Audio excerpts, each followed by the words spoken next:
स्वागत है आपका हमारे चैनल कहानी सुनी सुनाई में। आज की कहानी रोमांचक रहेगी, इसलिए अंत तक बने रहना।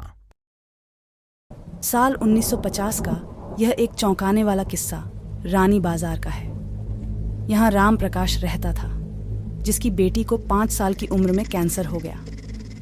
कई डॉक्टरों को दिखाने और इलाज कराने पर भी उसमें किसी तरह का सुधार नजर नहीं आया।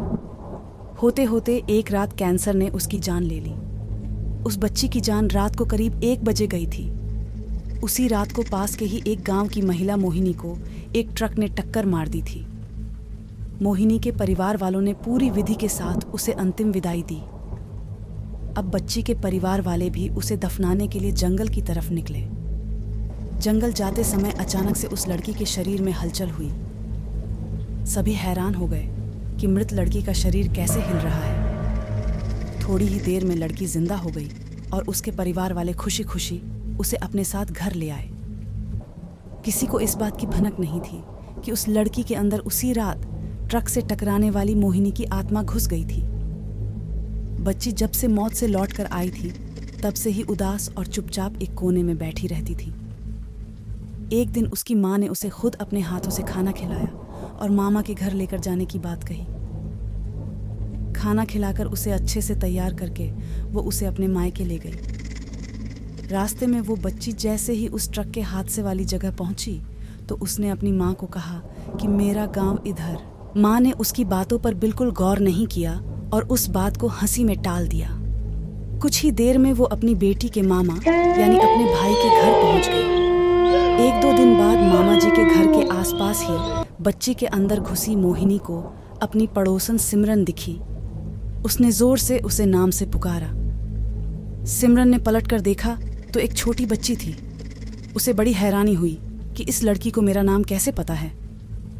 तभी मोहिनी ने अपने साथ बीती सारी बातें उसे बता दी।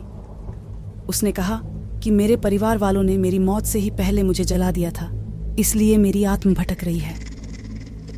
उसी दिन इस लड़की की भी मौत हो गई थी, तो मैं इसके शरीर में घुस गई। सिमरन ने ये बात अपने गांव जाकर सबको बता दी। पूरे गांव वाले और उसके रिश्तेदार मोहिनी से मिलने के लिए उसी बच्ची के मामा के घर के पास पहुंच गए। अब उस लड़की की माँ बच्ची को घर में न देखकर परेशान थी। जब उसे पता चला कि वो कुछ लोगों के साथ दूसरे गांव गई है, तो वो उसे बुलाने के लिए चली गई। अपने परिवार के साथ खुश मोहिनी ने वापस आने से मना कर दिया। पास के ही लोगों ने उसे समझाया कि तुम्हें दोनों परिवार के साथ रहना चाहिए, इससे सभी को खुशी मिलेगी। तुम किसी एक परिवार को दुखी नहीं कर सकती हो।